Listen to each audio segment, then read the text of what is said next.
आज का अपना पॉइंट है जनरल लाइफ स्टॉक मैनेजमेंट। इसमें अपन पढ़ेंगे डेली फार्म ऑपरेशंस। ठीक है, यानी फार्म पर जो डेली होने वाली प्रक्रिया है उनके बारे में अपन पढ़ेंगे। तो देखिए, डेयरी फार्म पर जो प्रैक्टिसेज होती है, ठीक है, जो प्रैक्टिस की जाती है डेली, ठीक है, इसमें क्या होता है, एक तो जनरल एक्टिविटीज़ होती है, जनरल एक्टिविटीज़। अब इन जनरल एक्टिविटीज़ को या जनरल एक्टिविटी जो भी है उन सभी को करने के लिए एक प्रॉपर टाइम टेबल बना होता है, उसे क्या बोलते हैं अपन, डेली शेड्यूल। ठीक है, डेयरी फार्म के जो ऑपरेशंस हैं या डेयरी फार्म की जो एक्टिविटीज़ है उनको करने के लिए एक डेली शेड्यूल होता है। ठीक है, या इसको क्या बोल सकते हैं अपन, टाइम टेबल होता है। अब जनरल एक्टिविटीज़ कौन कौन सी होती है फार्म पर, उनके बारे में पढ़ेंगे। उससे पहले जो डेयरी फार्म ऑपरेशन है या जनरल एक्टिविटीज़ है या डेली शेड्यूल है, इनकी आवश्यकता क्यों पड़ती है अपने को। ठीक है, तो इसके बारे में देखें अपन, तो इनकी ज़रूरत क्यों पड़ी अपने को कि डेयरी फार्म का प्रॉपरली मैनेज कर सके अपन। ठीक है, अच्छे से मैनेजमेंट के लिए इसकी ज़रूरत पड़ती है। दूसरा पॉइंट क्या होता है इसमें कि अपना जो डेयरी फार्म है उससे प्रोडक्शन अधिक से अधिक मिल सके। ठीक है, तो उसके प्रोडक्शन को बढ़ाने के लिए अपने को मैनेजमेंट या डेली एक्टिविटीज़ की आवश्यकता पड़ती है।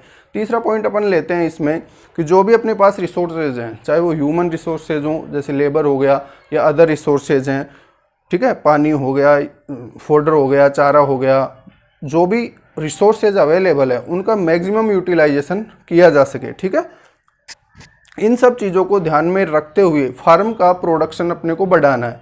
तो फार्म के प्रोडक्शन को बढ़ाने के लिए अपन ये सारी एक्टिविटीज़ करते हैं। ठीक है, तो सबसे पहले अपन इसमें पढ़ेंगे जनरल एक्टिविटीज़ कौन सी होती है, उसके बाद में पढ़ेंगे कि उन एक्टिविटीज़ को करने के लिए डेली शेड्यूल क्या होता है। ठीक है, तो इधर आइए जनरल एक्टिविटीज़ पर। तो जनरल एक्टिविटीज़ में देखिए, सबसे पहला पॉइंट होता है identification of animal. Identification of animals, क्या मतलब है इस बात का, पशुओं की पहचान। ठीक है, पशुओं की पहचान। तो डेयरी फार्म पर जो विभिन्न प्रकार के या बहुत सारे पशु हैं, मेरे मान लीजिए मेरा कोई डेयरी फार्म है, उसमें 40 पशु हैं। ठीक, पहचान के लिए मैं क्या करूँगा, उनको या तो विभिन्न प्रकार के नंबर दे सकता हूँ मैं, जिसे टैग बोल सकते हैं। ठीक है, या उनकी मार्किंग कर सकते हैं या टैटूइंग कर सकते हैं, कॉलर चेन लगा सकते हैं। ये विभिन्न प्रकार के आइडेंटिफिकेशन के मेथड होते हैं, जिससे मेरे को क्या जानकारी रहेगी, फार्म रिकॉर्ड जो होते हैं, रजिस्टर होते हैं, उसमें मैं उस जानवर की उस नंबर से एंट्री कर सकता हूँ कि इतने नंबर के जानवर को इतनी तारीख को ये एक्टिविटी की गई थी, डीवर्मिंग की गई थी या वैक्सीनेशन किया था या कृत्रिम गर्भाधान किया गया। ठीक है, जो भी ट्रीटमेंट किया मैंने या और भी कुछ किया, तो उसकी डिटेल मैं उसके नंबर से लिख लूँगा। ठीक है, और मुझे पहचान रहेगी कि इस नंबर का जानवर ये है और इसका स्टेटस ये है। तो पशु की पहचान की आवश्यकता इसलिए पड़ती है। ठीक है, उससे क्या होगा, अपना मैनेजमेंट अच्छा रहेगा और डेयरी फार्म का प्रोडक्शन ज़्यादा रहेगा। अब आइडेंटिफिकेशन ऑफ एनिमल के विभिन्न तरीके होते हैं। ठीक है, विभिन्न मेथड होते हैं। वो मेथड अपन एक क्लास में ऑलरेडी पढ़ चुके हैं। ठीक है, जिन लोगों ने वो वीडियो नहीं देखा है उसका लिंक मैं डिस्क्रिप्शन में अवेलेबल करा दूंगा, वहाँ जाके उस वीडियो को देख सकते हैं। ठीक है, तो आइडेंटिफिकेशन ऑफ एनिमल अपन ने उस क्लास में पढ़ा था, वहाँ जाके उस वीडियो को देखा जा सकता है। दूसरा पॉइंट देखिए, इसमें दूसरा पॉइंट आता है grooming of animal. Grooming of animals. देखिए, ग्रूमिंग का क्या मतलब है, ग्रूमिंग का क्या मतलब होता है। तो ग्रूमिंग का सादा सा मतलब है, कोई भी जानवर है उसकी त्वचा, जो भी बॉडी कोट है, उसका सर्कुलेशन अपने को बढ़ाना है, ब्लड सर्कुलेशन बढ़ाना है। तो उसके कोट को क्या करेंगे अपन, किसी ब्रश की सहायता से रगड़ देंगे या साफ कर देंगे, तो उसकी क्या हो जाएगी, ग्रूमिंग हो जाएगी। ग्रूमिंग का उद्देश्य क्या होता है, ताकि उसकी त्वचा का ब्लड सर्कुलेशन बढ़ जाए। ठीक है, जानवर दिखने में सुंदर दिखे, त्वचा का जो कोट है, बाहरी कोट है जानवर का, वो साफ सुथरा रहे, किसी प्रकार के पैरासाइट, जूं, चींचड़ वगैरह या कोई भी डस्ट पार्टिकल है वो लगा हुआ है तो वो हट जाए वहाँ से। ठीक है, तो ये सारे कार्य किए जाते हैं ग्रूमिंग में। नेक्स्ट पॉइंट देखिए, एक्सरसाइज। Exercise of animal. जानवर का व्यायाम। जानवर को स्वस्थ रखने के लिए क्या चाहिए? प्रॉपर एक्सरसाइज की आवश्यकता होती है। अब अपन ने हाउसिंग सिस्टम का एक क्लास ली थी, हाउसिंग सिस्टम ऑफ एनिमल। उसमें पढ़ा था कि लूज हाउसिंग सिस्टम होता है, एक क्लोज हाउसिंग सिस्टम होता है। लूज हाउसिंग सिस्टम में क्या होता है? जानवरों को खुला रखा जाता है, यत्र तत्र विचरण करने के लिए जानवर स्वतंत्र रहते हैं। तो जो लूज हाउसिंग सिस्टम होता है उसमें जानवर क्या है? घूमते रहते हैं इधर उधर, तो उनकी बॉडी एक्सरसाइज प्रॉपरली हो जाती है। या मैं बोलूं कि जिन जानवरों को अपन ग्रेजिंग के लिए ले जाते हैं, जैसे डेयरी फार्म पे जानवर है, ग्रेजिंग के लिए उनको बाहर लेके जाया जा रहा है, तो उससे उनकी एक्सरसाइज प्रॉपरली हो जाती है। परंतु जो क्लोज हाउसिंग सिस्टम है, जैसे tail to tail housing system पढ़ा था अपन ने, face to face housing system पढ़ा है, उस प्रकार के सिस्टम में क्या होता है? जानवर एक जगह पर बंधा रहता है पूरे दिन, तो उसका जो शारीरिक व्यायाम है वो अच्छे से नहीं हो पाता। तो शारीरिक व्यायाम को अच्छे से करने के लिए अपने को डेयरी फार्म पर जो जानवर है उनका एक्सरसाइज करवाना पड़ेगा। ठीक है, एक्सरसाइज से क्या फ़ायदे होते हैं अपन सब लोग जानते हैं। तो एक्सरसाइज करने के लिए क्या करना पड़ेगा? जैसे मान लीजिए बुल है, तो उसके लिए क्या होता है? बुल एक्सरसाइज का एक मशीन होती है, जिसमें क्या होता है, जैसे झूला होता है उस टाइप की मशीन होती है। बुल को खड़ा कर दिया जाता है और वो मशीन घूमती रहती है, बुल भी उसके साथ साथ घूमता रहता है। इसी प्रकार जो छोटे काफ होते हैं उनके एक्सरसाइज के लिए भी इस प्रकार के इक्विपमेंट्स होते हैं। या जानवरों को थोड़ी देर खुला छोड़ दिया जाता है, इधर उधर घुमाया जाता है, जिससे उनकी प्रॉपरली एक्सरसाइज हो जाती है। उससे क्या होता है? एनिमल स्वस्थ रहता है और अच्छा प्रोडक्शन अपने को उससे मिलता रहेगा। तो ये पॉइंट होता है एक्सरसाइज ऑफ एनिमल से। नेक्स्ट देखिए, इसमें नेक्स्ट पॉइंट आता है बेडिंग का। बेडिंग का क्या मतलब है? जहाँ पे जानवर बैठता है उस जगह पे अपने को क्या करना है? प्रॉपर बेड बनाना होता है, बेडिंग मटेरियल बिछाना होता है। अब बेडिंग मटेरियल जानवरों के लिए क्या काम में ले सकते हैं अपन? चॉप्ड क्रॉप है, ठीक है, कटी हुई कोई भी फसल का पार्ट ले सकते हैं, कटी हुई घासें ले सकते हैं। ठीक है, घास को अपन ने वहाँ पे बिछा दिया, जिससे जानवर का क्या हो गया? बिछौना तैयार हो गया। उससे क्या फ़ायदा हो गया होगा अपने को कि जानवर का जो बॉडी पार्ट्स हैं वो डायरेक्ट ज़मीन के या खुरदरे फर्श के टच में नहीं आएगा। ठीक है, जिससे उसके इंजरी होने की संभावना कम रहती है। ठीक है, ब्लड क्लॉट नहीं होता वहाँ पे, उसका प्रॉपर सर्कुलेशन बना रहता है, जानवर हेल्दी रहता है। ठीक है, अब इसमें अपने को ध्यान क्या रखना है? अपनी एग्जाम लाइक क्वेश्चन क्या बनता है कि जो बेडिंग मटेरियल होता है उसकी मोटाई कितनी होनी चाहिए? 10 से 15 सेंटीमीटर का होना चाहिए। ठीक है, जो बेडिंग मटेरियल अपन ने फर्श पे बिछाया है जानवर के लिए, वो कितना मोटा होना चाहिए? 10 से 15 सेंटीमीटर का। ठीक है, ये ध्यान में रखना। नेक्स्ट पॉइंट देखिए इसमें, फिर नेक्स्ट पॉइंट आता है इसमें बाथिंग। बाथिंग बोल दें अपन या वॉशिंग बोल दें। इसमें क्या किया जाता है? जानवरों को स्वस्थ रखने के लिए साफ पानी से नहलाया जाता है। ठीक है, जानवर के शरीर पे जो बॉडी कोट पर जो भी एक्टोपैरासाइट्स हैं या और किसी प्रकार की डर्ट है, कोई भी गंदगी लगी हुई है, उसको साफ कर दिया जाता है। ठीक है, बॉडी कोट साफ हो जाएगा, उसका क्यूटेनियस सर्कुलेशन अच्छा बना रहेगा, दिखने में जानवर सुंदर लगेगा। इन सारी चीज़ों को ध्यान में रखते हुए उसकी क्या की जाती है? बाथिंग की जाती है। जानवर का बॉडी टेम्परेचर मेंटेन रहता है। ठीक है, उसमें हीट स्ट्रोक की संभावना कम हो जाती है। जैसे गर्मियों के दिनों में जानवरों को 2 बार नहलाना चाहिए, ताकि उसकी बॉडी की जो हीट है वो इवेपोरेट होती रहे, बाहर निकलती रहे और जानवर की टेम्परेचर मेंटेन रहे। ठीक है, अधिक उत्पादन मिलता रहे। नेक्स्ट पॉइंट देखिए इसमें, बाथिंग के बाद में डीवर्मिंग।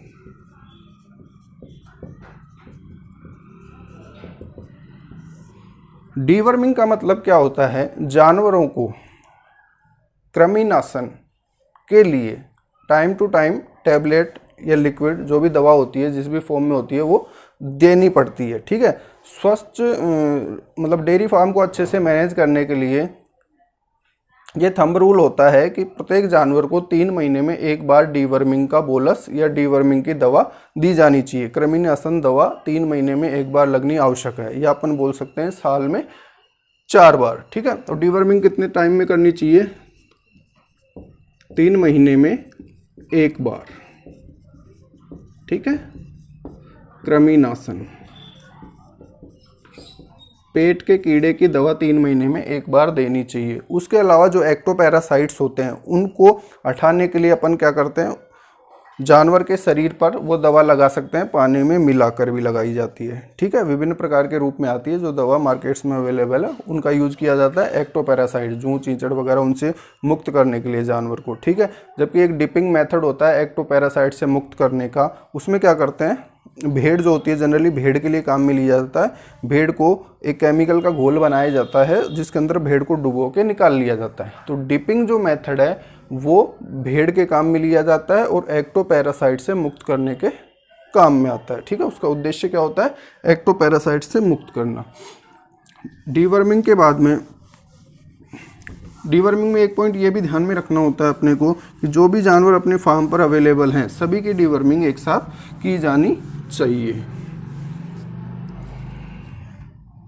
नेक्स्ट पॉइंट देखिए, इसमें फीडिंग और ब्रीडिंग ये सबसे इंपॉर्टेंट पॉइंट होते हैं किसी भी डेयरी फार्म के लिए। ठीक है, फीडिंग का मतलब क्या है कि जानवरों को अपने को कौन सा चारा खिलाना है, कितनी मात्रा में खिलाना है, कितने बजे खिलाना है, ये सारी चीज़ों के ध्यान रखने पड़ते हैं फीडिंग में। ठीक है, वो मौसम के अकॉर्डिंग अपन उसका चेंज भी कर सकते हैं।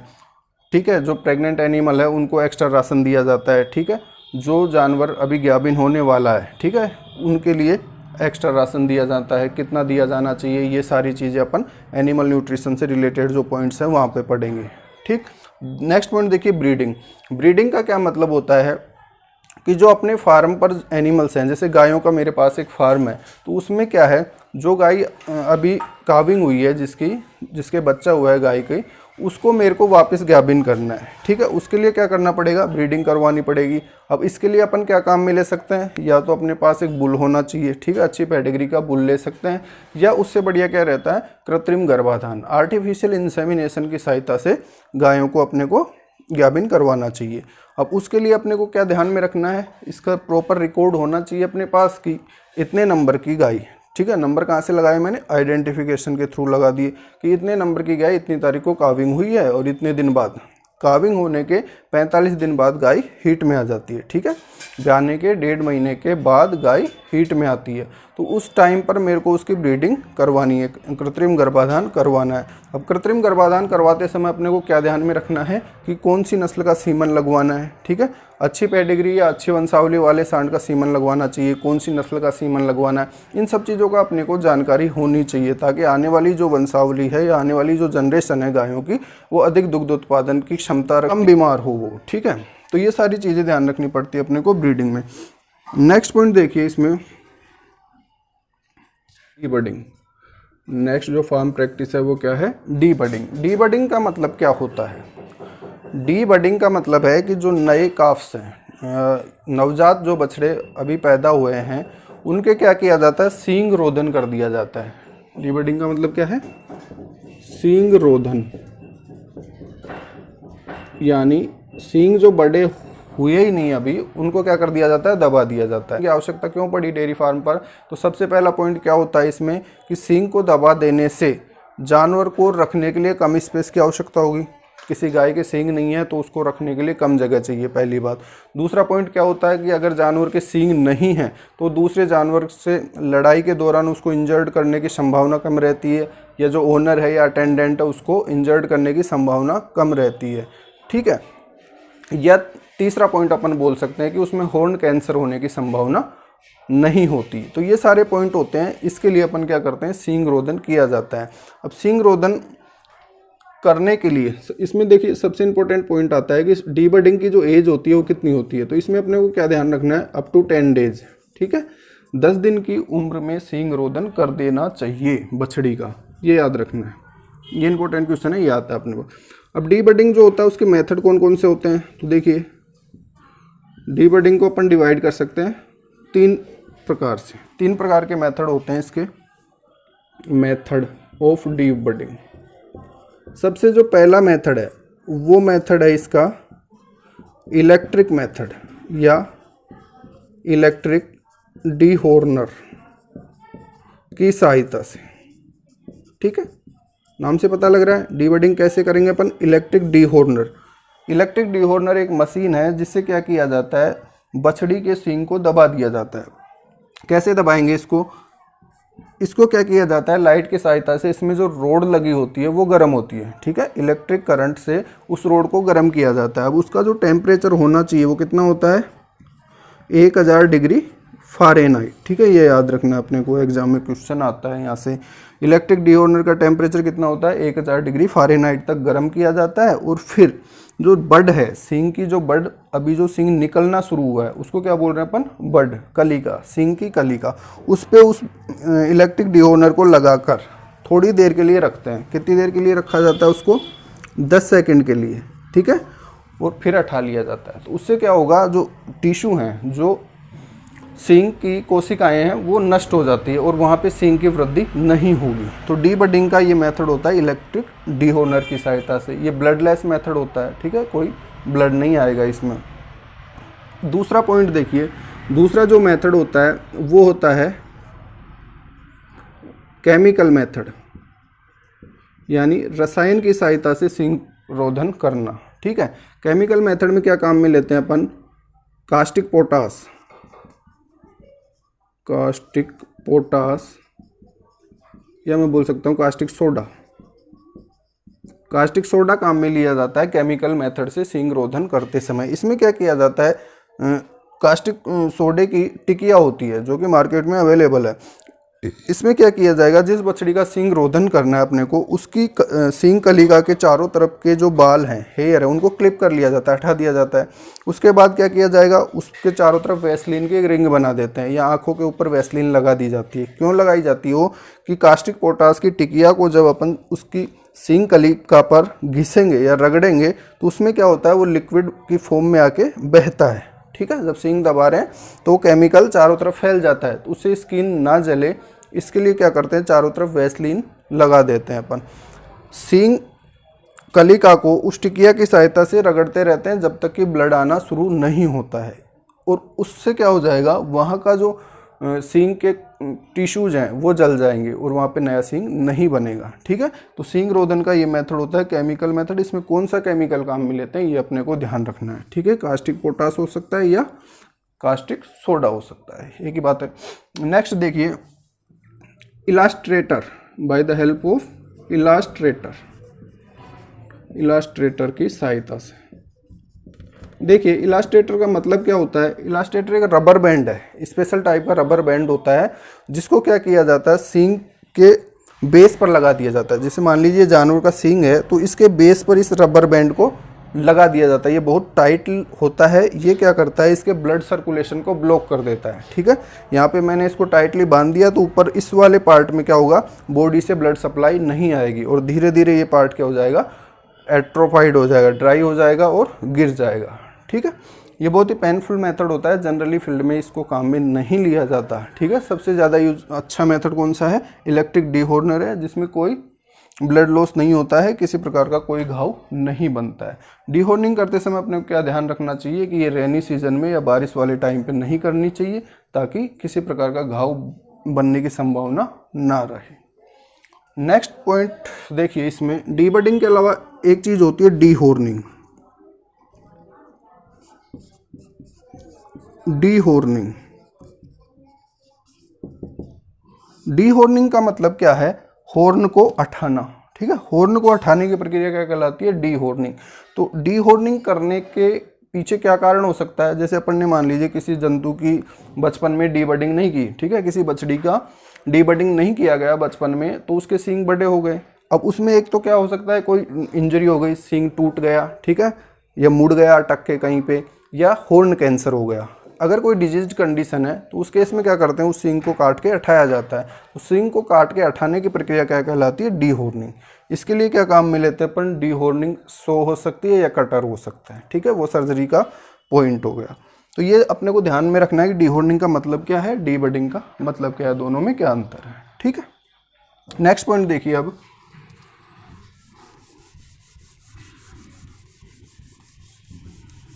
नेक्स्ट पॉइंट इसमें पढ़ेंगे अपन कैस्ट्रेशन। देखिए, बधियाकरण इसमें क्या किया जाता है, किसी भी एनिमल को इस प्रकार कन्वर्ट कर देंगे अपन कि वो संतान उत्पन्न करने की क्षमता खो देता है। ठीक है, तो इसका क्या मतलब होता है कैस्ट्रेशन का, to making the animal unable to reproduce, यानी नर जो जानवर है वो क्या कर पाएगा, नर जानवर, इसमें क्या चेंज कर दिया अपन ने, ये आप नेक्स्ट जनरेशन, ठीक है, अगली पीढ़ी उत्पन्न नहीं कर सकता, अगली पीढ़ी उत्पन्न करने की क्षमता खो देगा, ठीक है। तो अगली पीढ़ी उत्पन्न करने की क्षमता का खो देना क्या कहलाता है? बदियाकरण। अब बदियाकरण क्या होता है, देखिए समझ में आया आपने कि जानवर को क्या किया अपन ने, रिप्रोड्यूस नहीं कर सकता, वो इस अवस्था में ला दिया, तो क्या कहलाएगा? बदियाकरण। बदियाकरण की आवश्यकता क्यों पड़ती है? सबसे पहला पॉइंट तो ये है कि बदियाकरण की ज़रूरत क्यों पड़ी। तो देखिए किसी भी एनिमल को डोसाइल बनाने के लिए, ठीक है, जो जैसे बुल है, बैल होता है, उसको डोसाइल बनाना, अपने को खेत में काम में लेना है उसको।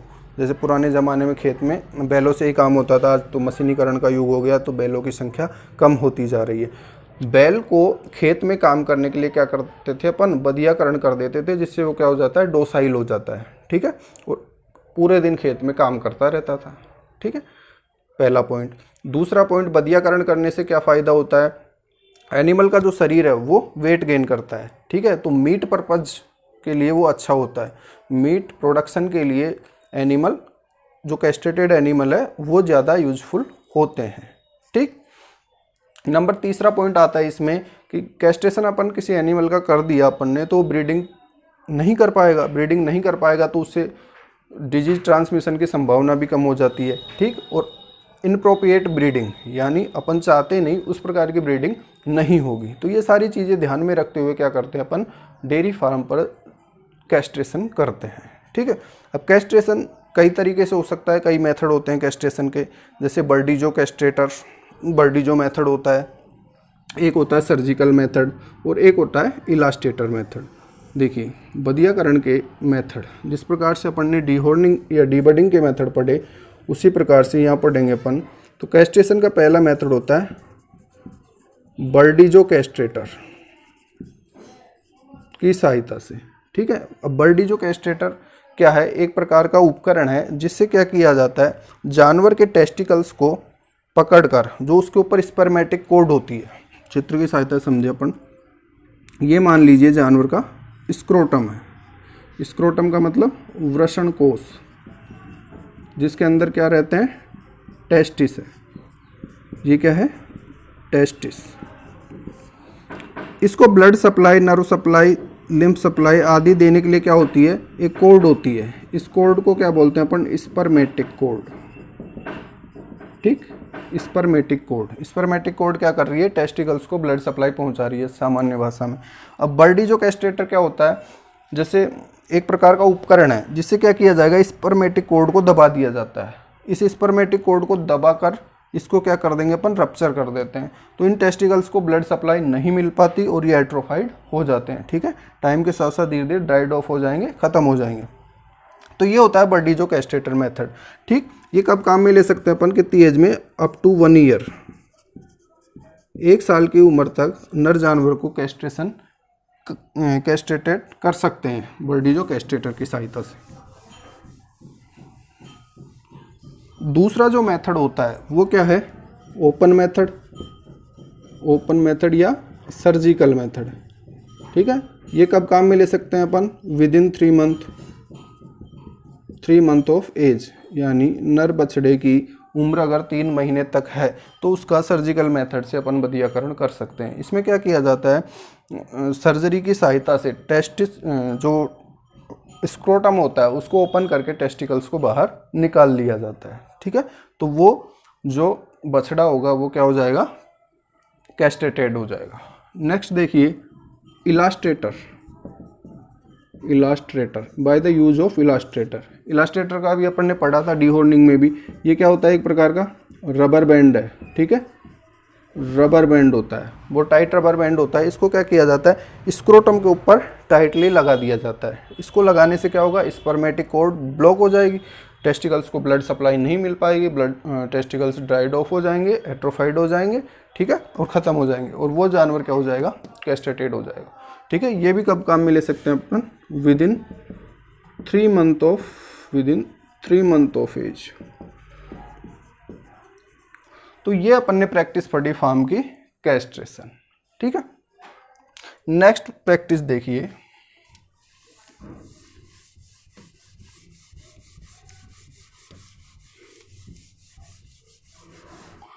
नेक्स्ट प्रैक्टिस होती है फार्म की record keeping, record keeping, record keeping का भी एक पॉइंट है अपने सिलेबस में, वहाँ पढ़ेंगे अपन कि फार्म पर कौन कौन से रजिस्टर्स होते हैं, ठीक है, उनमें कौन कौन सा रिकॉर्ड रखा जाता है, कैसे रखा जाता है, ये सारी चीज़ें वहाँ पढ़ेंगे। तो रिकॉर्ड कीपिंग का सामान्य सा मतलब होता है कि फार्म पर जो भी एक्टिविटीज़ हो रही है उनका अपने को प्रॉपर रिकॉर्ड रखना पड़ता है या रखना चाहिए। अच्छे मैनेजमेंट के लिए, अच्छे प्रोडक्शन के लिए रिकॉर्ड कीपिंग होनी चाहिए। उसके अलावा वैक्सीनेशन,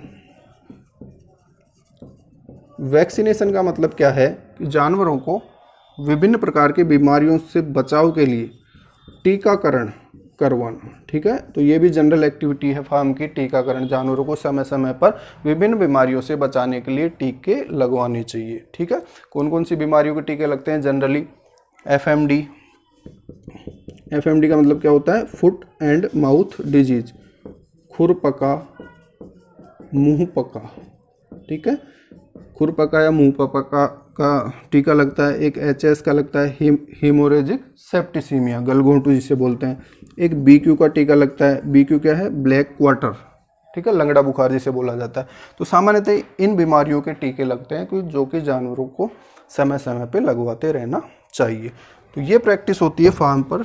नेक्स्ट वैक्सीनेशन। इसके अलावा देखिए routine health checkup, routine health checkup, अपना जो डेयरी फार्म है उस पर जो भी जानवर है उनकी हेल्थ को चेक करने के लिए एक पशु चिकित्सा अधिकारी अपने को अपॉइंट करना होता है, जो टाइमली आकर, ठीक है, वो डेली हो सकता है, वीकली हो सकता है या मंथली हो सकता है, सभी जानवरों का चेकअप करते हैं, ठीक है, रूटीनली चेकअप करते हैं। तो ये एक फार्म प्रैक्टिस होती है जिसे ध्यान में रखना होता है। इसके अलावा देखिए मिल्किंग, सबसे इम्पोर्टेंट चीज़ तो छोड़ ही रहे हैं अपन, मिल्किंग। डेयरी फार्म पर डेली एक्टिविटीज़ में क्या काउंट होती है? मिल्किंग, ठीक है। जितने भी जानवर हैं उनकी 2 बार मिल्किंग करनी पड़ती है। जो भी दूध देने वाले जानवर हैं उनसे दिन में 2 बार दूध निकाला जाता है डेयरी फार्म पर, ठीक है। तो मिल्किंग कैसे की जाती है, मिल्किंग के तरीके भी अपन पढ़ चुके हैं, उसका वीडियो भी मैं यहाँ पे अवेलेबल करवा दूंगा डिस्क्रिप्शन में, वो देख सकते हैं, बहुत ही अच्छा वीडियो है वो, डेयरी साइंस के रिलेटेड है, दूध से संबंधित सारी जानकारी मिलेगी आपको वहाँ पे। तो मिल्किंग दिन में 2 बार करनी है, ठीक है, प्रॉपरली हाइजेनिक तरीके से की जानी होती है, ये ध्यान में रखना है अपने को, ठीक। नेक्स्ट पॉइंट देखिए, नेक्स्ट पॉइंट आता है इसमें disinfection, disinfection of dairy farm, disinfection of dairy farm, इसका क्या मतलब हुआ? डिसइंफेक्शन क्या होता है? डिसइंफेक्टेंट क्या होता है? डिसइंफेक्टेंट क्या होता है? वो केमिकल या वो पदार्थ जिसकी सहायता से डिसइंफेक्शन किया जाता है उसे क्या बोलते हैं अपन? डिसइंफेक्टेंट बोलते हैं। अब डिसइंफेक्शन का मतलब क्या होता है? किसी भी निर्जीव सतह से, ठीक है, किसी भी निर्जीव सतह से सभी प्रकार के माइक्रो ऑर्गेनिज्म एंड उनके स्पोर्स को ख़त्म करना क्या कहलाता है? डिसइंफेक्शन कहलाता है। जैसे मेरे डेयरी फार्म पर जहाँ पे गायों को मैं बांधता हूँ उसके फर्श की मेरे को सफाई करनी है, ठीक है। सफाई करने के बाद क्या किया मैंने? वहाँ पे एक केमिकल छिड़क दिया, ठीक है, या गैस का स्प्रे कर दिया। उससे क्या हो गया? वहाँ पर उपस्थित जो भी माइक्रो ऑर्गेनिज्म, जो भी बैक्टीरिया, वायरस, फंगस जो भी है, वो सारे माइक्रो ऑर्गेनिज्म और उनके स्पोर खत्म हो जाएंगे, ठीक है। तो उससे क्या होगा? जानवरों में बीमारी फैलने की संभावना कम रहेगी, जानवर स्वस्थ रहेंगे, अधिक दुग्ध उत्पादन रहेगा और मेरा डेयरी फार्म फायदे में पहुँच जाएगा, ठीक। तो डिसइंफेक्शन इसलिए ज़रूरी होता है, ठीक। अब देखिए डिसइंफेक्शन करते कैसे हैं। तो डिसइंफेक्शन के लिए अपन फिजिकल मेथड काम में ले सकते हैं, केमिकल मेथड काम में ले सकते हैं और गैसियस मेथड काम में ले सकते हैं। फिजिकल मेथड में क्या करते हैं अपन? इराडिकेशन, इराडिकेशन की सहायता से, यानी यूवी रेज, अल्ट्रावायलेट, सूर्य की जो किरणें हैं, सूर्य की किरणों की सहायता से ही मैंने क्या कर लिया? डिसइंफेक्शन। अपना जो डेयरी फार्म है उसकी बनावट इस प्रकार होनी चाहिए कि उसमें सनलाइट डायरेक्ट आए। तो सनलाइट की सहायता से, सूर्य की किरणों में आने वाली पराबैंगनी किरणों की सहायता से वो सतह का क्या हो जाता है? डिसइंफेक्शन हो जाता है। हीट की सहायता से, ठीक है, हीट की सहायता से कर सकता हूँ मैं। नंबर तीसरा, धुएं की सहायता से कर सकता हूँ, धुआं। तो ये सारे सामान्य से तरीके होते हैं जिनसे क्या किया जाता है? डिसइंफेक्शन किया जाता है। तो ये फिजिकल मेथड होता है। नंबर नेक्स्ट देखिए केमिकल मेथड, केमिकल मेथड। इसमें क्या किया जाएगा कि डिसइंफेक्शन के लिए विभिन्न प्रकार के केमिकल्स काम में लिए जाएंगे, ठीक है। पहला पॉइंट देखिए, इसमें एसिड हो सकता है या बेस हो सकता है, एसिड या बेस ले लूँ मैं, ठीक है। अम्लीय क्षार की सहायता से डिसइंफेक्शन करना, तो इसमें क्या क्या काम में ले सकते हैं अपन, बोरिक एसिड काम में लेते हैं, ठीक है। बोरिक एसिड कितने % तक हो सकता है, वो अप टू 5% हो सकता है। बेस में क्या काम में लेते हैं, सोडियम हाइड्रोक्साइड काम में लिया जा सकता है या कैल्शियम हाइड्रोक्साइड, ठीक है। ये चीज़ें काम में ली जाती है केमिकल डिसइंफेक्शन में। एसिड और बेस हो गया। इसके अलावा मैं क्या ले सकता हूँ, एल्डिहाइड, ये सबसे इम्पोर्टेंट चीज़ है। 5% फॉर्मेल्डिहाइड, 5% फॉर्मेल्डिहाइड का उपयोग किया जाता है फ्लोर का डिसइंफेक्शन करने के लिए, ठीक है। ये क्वेश्चन एग्जाम में आता है। 5% formaldehyde is used as a disinfection for the floor of dairy farm. इसके अलावा देखिए, विभिन्न प्रकार के डिटर्जेंट, सोप हो सकते हैं, ठीक है। जैसे सेवलोन उपयोग में ले लिया मैंने डिसइंफेक्शन के लिए। फिनोल काम में ले सकते हैं, ठीक है। फिनोल में क्या काम में ले सकते हैं अपन, क्रिजोल काम में ले सकते हैं। उसके अलावा देखिए, मेटेलिक कंपाउंड भी काम में ले सकते हैं। मेटेलिक कंपाउंड जैसे कॉपर सल्फेट काम में ले लिया मैंने। कॉपर सल्फेट कितना ले सकता हूँ मैं काम में, 5 mg पर लीटर, ठीक है। इसकी कंसंट्रेशन कितनी होनी चाहिए, 5 mg पर लीटर। या KMnO4 लाल दवा जिसे बोलते हैं, ठीक है, पोटेशियम परमैंगनेट, ये कितना ले सकता हूँ मैं, 2 mg पर लीटर की कंसंट्रेशन का सॉल्यूशन काम में ले सकता हूँ डेयरी फार्म के फ्लोर का डिसइंफेक्शन करने के लिए, ठीक है। और जो फिनोल काम में लेते हैं अपन, ये कितना हो सकता है, 0.2 to 0.5% तक हो सकता है। इसके अलावा देखिए, पहला पढ़ा अपन ने फिजिकल मेथड, दूसरा पढ़ा केमिकल मेथड, तीसरा हो सकता है गैसियस मेथड। तो गैसियस मेथड से जो डिसइंफेक्शन होता है, इसमें क्या काम में ले सकते हैं अपन, क्लोरीन गैस काम में ले सकते हैं या ओजोन गैस काम में ले सकते हैं, ठीक है। इनकी सहायता से भी क्या किया जा सकता है, डेयरी फार्म का डिसइंफेक्शन किया जा सकता है। नेक्स्ट एक्टिविटी देखिए, फार्म एक्टिविटीज़ की, फार्म एक्टिविटीज़ पढ़ रहे हैं अपन। इसमें नेक्स्ट आता है बूरियल ऑफ कार्कस, ठीक है, ये डिस्पोजल ऑफ कार्कस। नेक्स्ट जो फार्म प्रैक्टिस है वो देखिए, डिस्पोजल ऑफ कार्कस। इसका क्या मतलब है, देखिए कार्कस क्या होता है, एनिमल की जो डेड बॉडी होती है उसे क्या बोलते हैं अपन, कार्कस बोलते हैं। अब जानवर अगर ख़त्म हो गया है डेयरी फार्म पर, तो उसका प्रॉपर डिस्पोजल करना होगा, उसको कहीं भी नहीं छोड़ सकते अपन। तो प्रॉपर डिस्पोजल करने के लिए 2 तरीके हैं अपने पास। एक तो होता है बूरियल मेथड। बूरियल मेथड, इसमें क्या किया जाता है, जानवर की जो डेड बॉडी है, जिसे अपन ने क्या कहा, कार्कस, इसको क्या करेंगे, ज़मीन में खड्डा खोदेंगे और उसके अंदर डाल देंगे, ठीक है। डालने के बाद जैसे ही, देखिए क्या तरीका होता है बूरियल मेथड का, एक ऐसा इलाका देखेंगे अपन जहाँ पर आबादी क्षेत्र ना हो, पहली बात। दूसरी बात, वहाँ पे वाटर सोर्सेज नहीं होना चाहिए, जैसे कोई कुआं है या कोई पाइपलाइन है, इस प्रकार का कोई वाटर रिसोर्सेज वहाँ पे नहीं होना चाहिए। वहाँ पे क्या करेंगे अपन, ज़मीन में खड्डा खोदते हैं। अब देखिए खड्डा कितना होना चाहिए, वो जानवर को रखने के बाद उसके ऊपर की जो हाइट है वो 6 फीट होनी चाहिए, ठीक है। 6 फीट की लेयर बननी चाहिए उसके ऊपर मिट्टी की, इतना गहरा खड्डा खोदना होता है। दूसरा पॉइंट इसमें क्या ध्यान में रखना होता है कि जैसे ही अपन ने जानवर को खड्डे में डाला, उसके बाद उसकी चमड़ी अठवानी चाहिए, ठीक है। अब इसमें भी क्या ध्यान रखना है, अगर जानवर एंथ्रेक्स से ख़त्म हुआ है, एंथ्रेक्स क्या है, एक बीमारी है जिसकी वजह से जानवर अगर ख़त्म हुआ है तो उसकी बॉडी को ओपन नहीं करवाते कभी भी, ये ध्यान रखना है, ठीक है। क्यों, क्योंकि स्पोर्स इसके वायु की सहायता से सभी जगह फैल जाएंगे, ठीक। क्या किया मैंने, 6 फीट के अंदर डाल दिया उसको, फिर उसकी स्किन हटवा सकते हैं अपन। फिर क्या करेंगे, उसके ऊपर सोडा लाइम या ऐसी चीज़ें डाल देंगे, जैसे कैल्शियम कार्बोनेट है, वो चीज़ें डालने के बाद उसके ऊपर मिट्टी की लेयर डाल दी जाएगी, ठीक है। खड्डे को मिट्टी डाल देंगे और उसके चारों तरफ फिर क्या करते हैं अपन, डिसइंफेक्टेंट छिड़क देते हैं, ठीक है। या जैसे कोलतार डाल सकते हैं, ताकि कुत्ते, फोक्स या इस प्रकार के जो भी जंगली जानवर है मांसाहारी, वो उस खड्डे को खो देना वापस। तो ये ध्यान रखना होता है अपने को बूरियल मेथड में, ठीक है। ये 2 चीज़ें अपने को इसमें ध्यान रखनी है। नंबर दूसरा मेथड होता है इंसिनेरेशन। इंसिनेरेशन, इंसिनेरेशन का मतलब क्या होता है, कार्कस को जलाना, ठीक है, डेड बॉडी को जलाना। इसमें क्या किया जाता है, देखिए एक तो अपन क्या कर सकते हैं, इसको जो फ्लोर लेवल है यानी ज़मीन का जो लेवल जलाया जा सकता है, ठीक है, या खड्डा खोद के जलाया जा सकता है, जिसे क्या बोलते हैं अपन, पिट इंसिनरेशन। पिट इंसिनरेशन का मतलब क्या है, अपन ने ज़मीन में खड्डा खोदा और उसकी डेड बॉडी को वहाँ पे जला दिया जानवर की। या फ्लेम गन मेथड काम में लिया जा सकता है, ठीक है। या डेस्ट्रक्टर इंसेनिरेटर काम में लिया जाता है। तो ये 3 प्रकार से इंसेनरेशन किया जा सकता है डेड बॉडी ऑफ एनिमल या कारकास का, ठीक है। नेक्स्ट पॉइंट देखिए, इसमें एक होता है क्वारंटाइन, एक होता है आइसोलेशन। क्वारंटाइन का मतलब क्या होता है, क्वारंटाइन और आइसोलेशन ये भी दो इंपॉर्टेंट डेयरी फार्म एक्टिविटीज़ होती है। तो क्वारंटाइन का मतलब क्या होता है, अभी कोरोना की वजह से सब लोगों को पता हो गया कि क्वारंटाइन होता क्या है। तो क्वारंटाइन का मतलब क्या होता है, मैं डेयरी फार्म पर बाहर से जानवर लेके आया, ठीक। जानवर या तो मेरे डेयरी फार्म के हो सकते हैं, किसी फेयर में गया हो या किसी कैंप में लेके गया मैं, और उनको अब मैं वापस ला रहा हूँ। या दूसरा पॉइंट क्या हो सकता है, मैं नए जानवर खरीद के लेके आ रहा हूँ डेयरी फार्म पर। तो वो जानवर जो ला रहा हूँ वो स्वस्थ है, ठीक है, परंतु मुझे क्या अंदेशा है कि हो सकता है इनके कोई इन्फेक्शन हो गया हो। तो इसलिए मैं क्या करूँगा, उन जानवरों को अलग रखूँगा, ठीक है। बाकी जो भी जानवर उनसे अलग रखा जाता है।